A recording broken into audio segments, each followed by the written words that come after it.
Welcome to TFP, the Theater Folk Podcast. I'm Lindsay Price, resident playwright for Theater Folk. Hello, I hope you're well. Thanks for listening.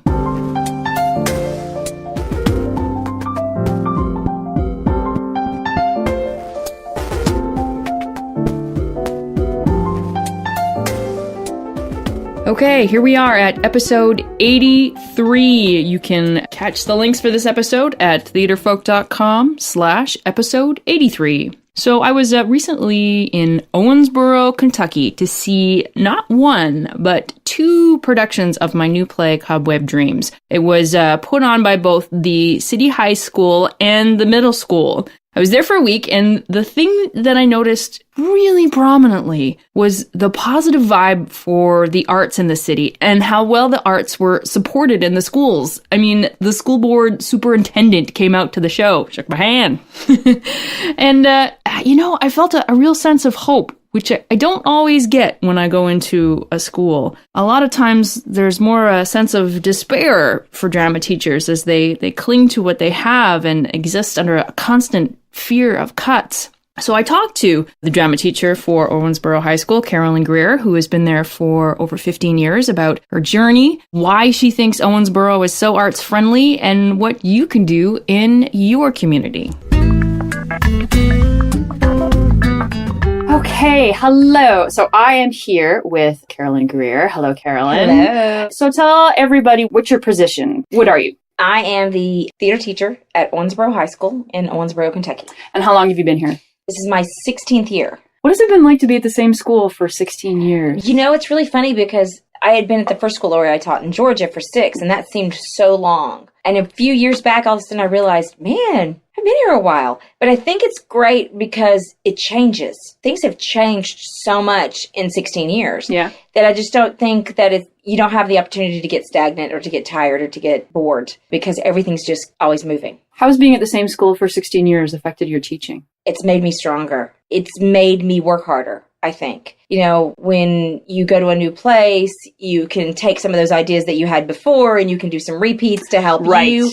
I remember when I first came here, I repeated a few shows that I'd already done because it was safe and I knew it until I got to know the program and I got to know the kids. And I remember students saying to me, have you ever directed a play you haven't done before? And it was really funny because 90% of what I'd done here, I hadn't done before at the time. And I said, oh yeah. He said, really? You'll just do any, but it does. It makes you work harder because you want things to continue to grow. That's really awesome. The reason I wanted to really talk to you today is that, so I've been here and we've been working on a show, and it's been really amazing to see just how much of a arts-friendly community you have here in Owensboro. It's very, very art supportive. Where do you think that comes from? Because I visit a lot of places that has the complete opposite scenario. Mm-hmm. This community has always sort of been very arts focused. They have, it really surprised me when I first came here. It was 1991. I moved here to be the youth director for the community theater here that had been in business.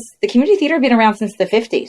So there was a community theater. And even in the 90s, there was already a art museum and a natural history museum and a symphony, so there were all of these really great outlets for arts in this community already. So it just was amazing to me. And I lived in Atlanta. I was coming out of, a suburb of Atlanta. So everybody laughed when I moved here. They said, no, we moved to Atlanta. You don't move to Owensboro. Do you think that there's a stereotype that small southern cities or small rural communities don't have an arts focus? Yeah, I think that probably there's a lot more out there than people realize. It's just not as supported in a community. I mean, it's there and it's happening, but you're not in a community like ours where it thrives and it's encouraged. And, we just opened a new riverfront. Beautiful. It's really beautiful. Beautiful riverfront. And there's an amphitheater there. There's a space for concerts and performances, and they planned it that way. Right. Now it's on the same riverfront as a performing arts center that we have that's really beautiful. But I think our community just acknowledges the arts and the necessity and the importance of the arts. And that, in turn, brings it into our schools. Why do you think they think it's important? We've had several people over the years with notoriety in the arts that have come out of Owensboro. And I think Florence Henderson, Mrs. Brady, she's not actually from here, but she spent a great deal of time growing up in this community and talks about Owensboro as being a place that she's from. Tom Yule, whose real name was Yule Tompkins, starred in The 7-Year Itch with Marilyn Monroe. So, and then Christine Johnson Smith, who's a woman who just about a year ago passed away, but she was the first woman to ever sing You'll Never Walk Alone in Carousel. The song, the song was written for her, and she's from Owensboro. And when she retired, when she left, musical theater, she came back to Owensboro to marry and raise a family. So, there are these small jewels. One thing that everybody brags about, but he hasn't been back, is Johnny Depp. Johnny Depp was born in Owensboro and moved as a child to Florida. But I worked for the theater. I directed his cousins, and, Really? So, I think this community just acknowledges that presence in a way that others may not, and then encourages it to grow. And how does that trickle down to you in the class, in the school, your school environment, and your classroom environment? I'm really blessed that the movers and shakers in this community, so many of them have had their children in our schools. We're unique in that we have a county system, a city system, which is what I'm in, and then a Catholic school system. And we're the only high school in the city system. So we're not as beholden to, we got to make sure we equal it out for every school, like every high school needs to have its own theaters, and every high school, we're in a situation they can say, we need this facility, we need this for our students, let's do it. And at Owensboro High School, over the years, the arts have grown. When I first came to Owensboro 16 years ago, I taught one drama class for one semester. And what do you teach now? I teach full-time theater. Wow. And how many classes is that? We actually have 7 theater classes. And not only that, so we know that the middle school program is really strong. And you were saying next year that you need like an advanced drama 1. Yes. We, 3 years ago, our school system decided that we needed a middle school drama teacher because of the growth in our programs here. And the one thing I do have to say is the unique thing about the arts teachers in our school system is we are not paid by the school. Oh. We are paid by the school board, the school system. So even though I'm here at the high school full time and Jessica's at the middle school full time, if there are going to be cuts in a school, if a principal has to make cuts, our jobs are secure because we're not part of the high school payroll or the middle school payroll. We're part of the school system's payroll. How did that happen? Band and orchestra had been doing that for years. Band and orchestra teachers go to the elementary school, they go to the middle schools, and then they come to the high school, and they all work together. So it just made sense. Then I guess it was about 11 years ago, 10 or 11 years ago, I don't remember exactly, I was teaching arts and humanities and 3 theater classes. And that spring, there was enough enrollment that I could teach all theater. And my principal, it was a time of cuts. And she went to the superintendent at the time and said, what do you want me to do? I need Carolyn in arts and humanities, but we have all of these kids who are interested. And at that time, they decided to take my salary on so that we could teach a full-time theater course and we could offer it to our students. So that just carried on to when Jessica came in. Jessica Stafford, who's our middle school theater teacher. So that importance is placed on the arts. And so when other school systems are having to cut budgets or high schools are having to cut budgets, we don't have to be affected in that way. It must be really nice not to teach with fear. It is. But it also pushes you to be better at what you do, to not take for granted. We don't take for granted any of the new facilities that we have here, any opportunities that we get to take our students on trips or opportunities to compete. You work harder for that because you know that someone is believing in what you do. And to be sitting in this, this fine arts suite that has a black box theater and a scene shop and a renovated proscenium house and practice rooms and a dance studio, all of these things that we have here, you don't take for granted and you work harder because you want them to know that you appreciate what they've given you. It's a wonderful situation because I know that there are a lot of teachers out there who are in moments of despair. And that's another reason why I wanted to have this talk, to just sort of say, look, it can happen. Yeah. And that there are places that hope is alive. Right. And I think this area, and particularly having spent time now in the middle school and the high school, you just see how the arts is affecting the students. Have you seen that over the years that you've been teaching here? In what ways? You look at the kids that I always think back to my second year here, and I had a young lady who was quiet and shy and had never really spoken out. And then by the time she was a senior, she had a voice. She had a voice for herself and she had a voice on stage. And it was wonderful. It was just wonderful to see her blossom and her grow and her confidence. And I've had several students over the years that they didn't go into theater as a career, but they've all talked about how being a part of theater helped their confidence level and helped their success rate, and having better careers and having confidence in themselves and working with others. And I look at the facilities that we can offer our students now and what they're learning now and just think, all of them come back and say, if we had only had this, Yeah.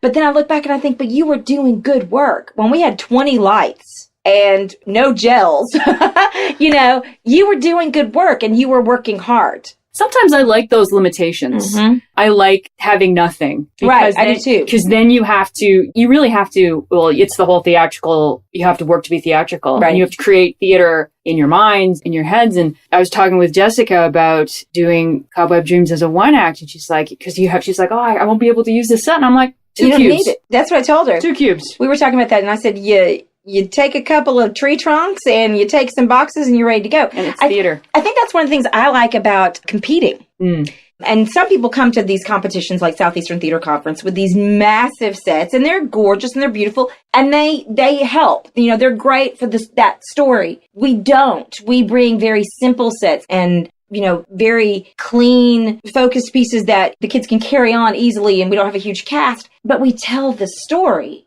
And, that's like Among Friends in Clutter, the set for Among Friends in Clutter.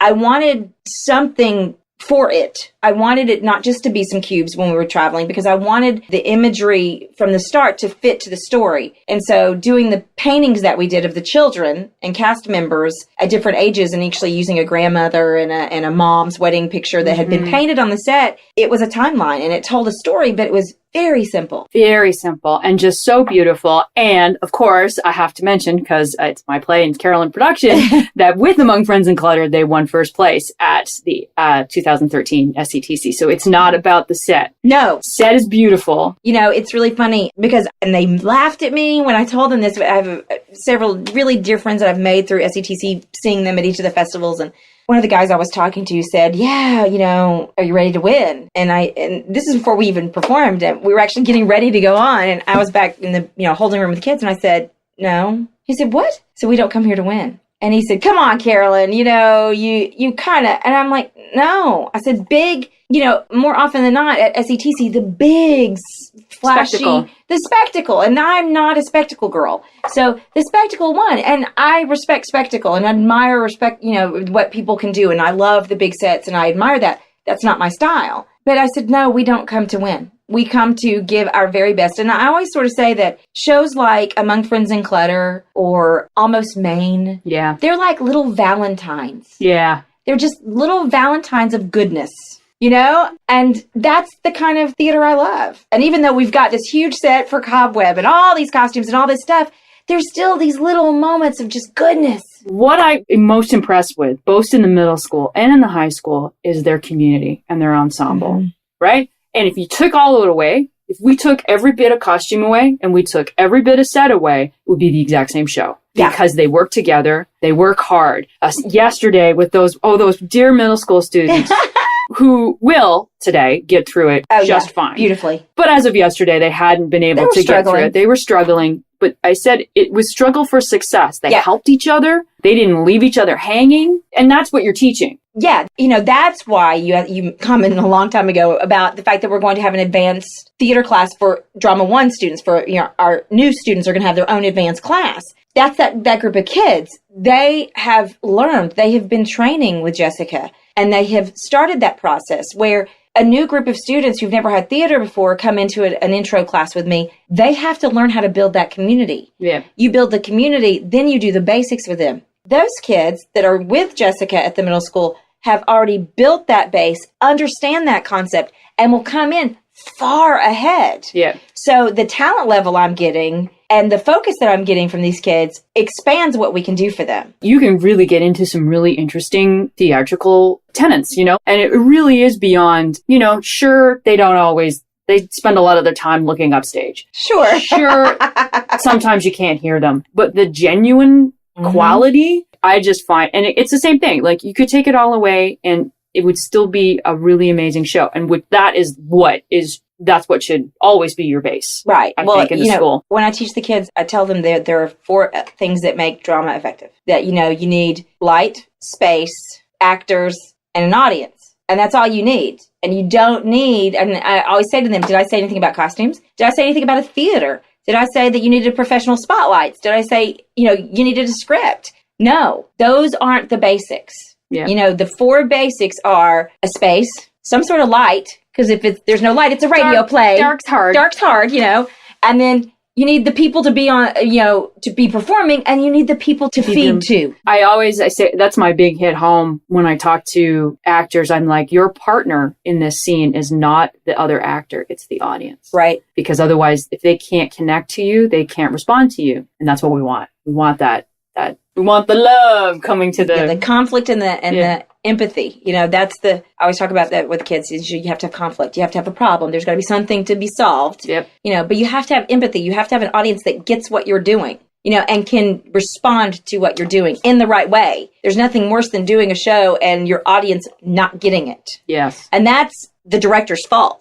I'm one of those directors that blames everything on the director. That, if there's something that's not working, it's the director's fault. Now, it may be that the director has tried a million times to get that kid to do that. Yep. And I get that. Or you've had 11 snow days. Or a tornado. Tornadoes. Through. I was walking outside this morning, and it's beautiful. Yeah. And I'm thinking, man, But the thing about it is that shows this community comes together, and the school system comes together. I was thinking about how unique it is that high schools and middle schools will do shows together. That's a wonderful thing. But for a high school and a middle school to be doing the exact same show, sharing the stage, sharing the costumes, that's rare. And that just says a lot about what our school system's about. Yeah. And that you have what a wonderful partnership, because you're not just growing, the two of you are not just growing students for 4 years, you're growing them for 8. 8. And can you imagine how far you can take a student? Simply in the basics of communication, self-expression, self-confidence, and team, like working as a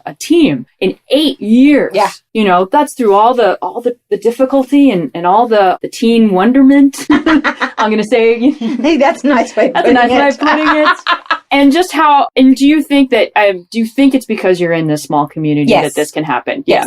And I know it is, because I know there's something about this community, because I taught just outside of Atlanta, which should have been this big, and they had the arts there, and they supported it to a degree. And I thought I had such a great deal there. Yeah. I was teaching all theater, and I thought I'm going to come to Owensboro and I won't ever get to teach theater again. And now 16 years later, I have a trophy case. That's weird. And it's not because of anything I'm doing. It's because I get the support system. Yeah. And I get the encouragement. And then we get the kids, and the kids buy into it when the school system buys into it, and the school system is buying into it because we're giving back to our community. Yeah. Our kids are learning. Our kids are growing, not just on the stage, not just in the rehearsal process, but being a part of it emotionally, intellectually. They're growing, and they're giving back. Yeah. And I think our community sees that and acknowledges that and wants to encourage the talents. We've been blessed to have partnerships with the River Park Center, which is the performing arts facility here in town. And we've partnered with them on a variety of events. And this coming year, we're partnering with our symphony, they're doing their symphonies about some of the pieces from Romeo and Juliet. And he wants to do some readings. So he contacted me and I said, I'm in. That's awesome. And I think I had a student years and years ago say he didn't want to be a part of the Rose Curtain Players of Owensboro High School. He wanted to be a part of the Rose Curtain Players of the city of Owensboro. And that spoke volumes, because it's not just pride in your amazing school. And we are blessed, truly blessed, to be a part of the Owensboro Public Schools and blessed to be at this school system and this high school and the middle school. But this is a community that appreciates what we do and encourages it. And for a teenager, to say, and this was 10 years ago when we were still struggling and we were small and we were building, to say, it's not just about us. Well, they're very observant, aren't they? Mm-hmm. They get what we're doing. Yeah. Adults can try till they're blue in the face to, whitewash the language, to not have students talk about the difficult subjects, to put them in boxes. And it's like, well, there's windows and they can see. Yeah. They can see how people act. They can see how people treat them. And they can see how people treat the world they live in. They know. They're smart. They are. They're totally smart. Yeah. I love teaching high school. Why? It's funny because I joke, I kid Jessica about teaching middle school and how I'd go nuts teaching middle school. And I'm so pleased and glad and grateful that she wants to do it. There's something about high school kids. They still want to grow.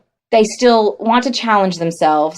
They still want to look for clear guidance, but from someone who gives them room. Mm-hmm. And I've directed community theater before, and I love our community theater, and I love the people in community theater. I will take teenagers any day. And I respect and admire all the people that I've directed in community theater, But give me teenagers. And then, I've been asked to do some stuff for colleges, and I'm actually going to go to a college in April and just do a weekend-long event at Murray State University where I'm going to go in and run and put a quick one act together over a 3-day period and do it. And I'm excited. I'm excited about doing that and having a different experience. But when it comes down to it, I want to be with these kids because it isn't always about what they do on the stage. Mm-hmm. It isn't always about that. It's about them growing and working together and appreciating each other and respecting each other and realizing that true talent is in the heart in a way that I don't think other groups do. And I love it. I mean, this is my 22nd year teaching in a school, and it's my 16th at Owensboro, and I've been directing for 25.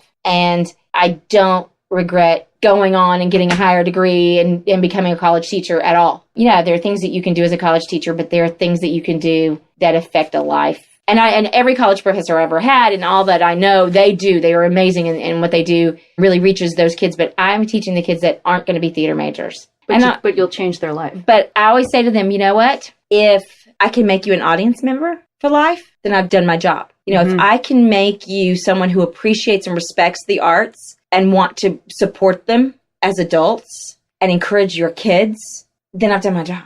Mm-hmm. And that's what this community does. We're growing next generation leaders. The Joseph Berry, who is now the executive director of our, something downtown. And I feel awful because our superintendent used to be, but he's a kid. I directed him when he was like 8.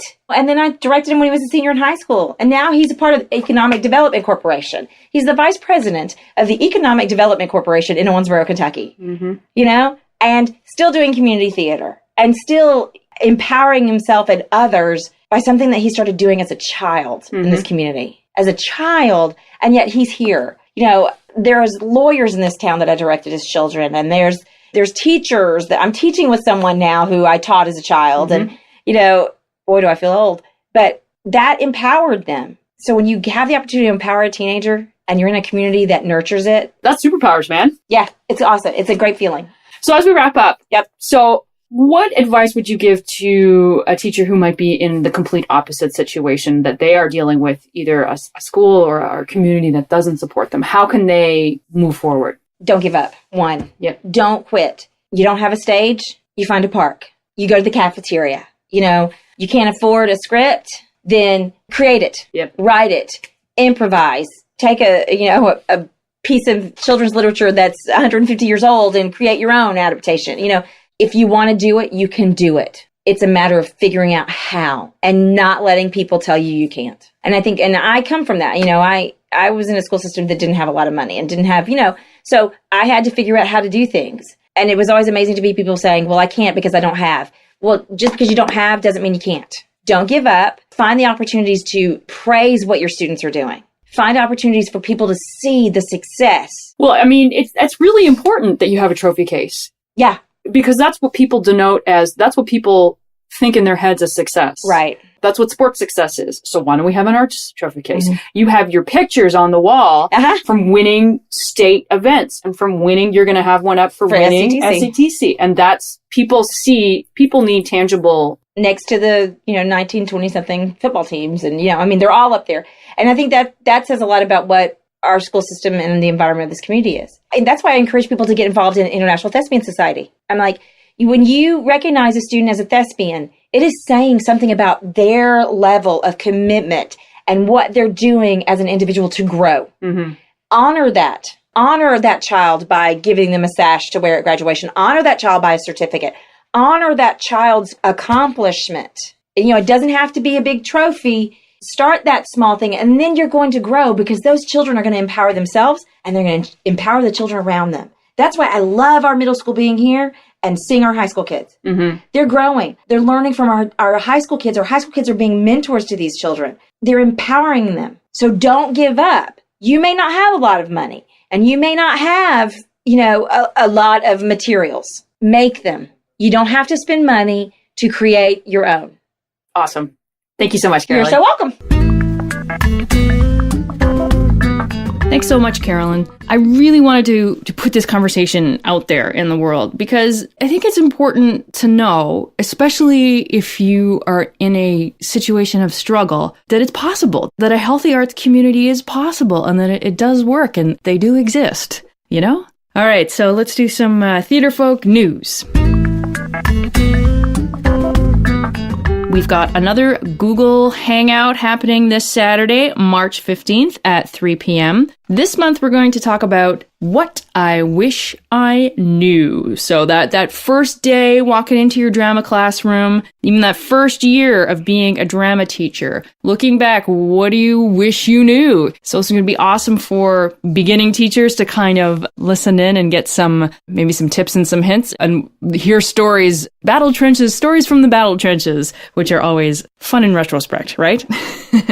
So you can find the link to sign up for the Hangout at theaterfolk.com/episode 83. Finally, where can you find this podcast? We post new episodes every Wednesday at theaterfolk.com and on our Facebook page and Twitter. You can find us on youtube.com/theaterfolk. You can find us on the Stitcher app, and you can subscribe to TFP on iTunes. Go over there, search on the word Theater Folk, give us some feedback, give us a review. That would be swell. And that's where we're going to end. Take care, my friends. Take care.